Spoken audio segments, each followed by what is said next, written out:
घटना आहे Kapilnagar police station अंतर्गत येणाऱ्या म्हाडा कॉलनी परिसरातील। अंकुश कडू म्हाडा चौकात आपल्या ऍक्टिवा गाडीने पोहोचला। मध्येच एका युवकाने त्याचा रस्ता अडवत त्याच्याशी वाद घातला। दबा धरून बसलेले अन्य आरोपी अचानक तिथे आले आणि अंकुशवर धारदार शस्त्राने हल्ला करण्यात आला। भरदिवसा आणि वर्दळीच्या ठिकाणी घडलेला हा हल्ला पाहणाऱ्यांच्या अंगावर काटा आणणारा होता। अंकुशवर सलग वार करण्यात आले। हा सर्व प्रकार परिसरातील घटनेच्या ठिकाणच्या सीसीटीव्ही फुटेजमध्ये कैद झाला। नागरिकांनी त्याला तात्काळ रुग्णालयात दाखल केलं, मात्र उपचारादरम्यान त्याचा दुर्दैवी मृत्यू झाला। हत्या केल्यानंतर सर्व आरोपी घटनास्थळावरून पळून गेले असून पोलिसांनी शोध मोहीम राबविली आहे।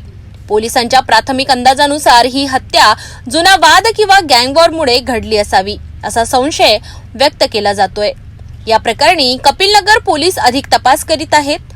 नागपुरात दिवसेंदिवस गुन्हेगारी वाढतच आहे। हत्या, लुटमारीच्या घटनांमध्ये वाढ होतच आहे।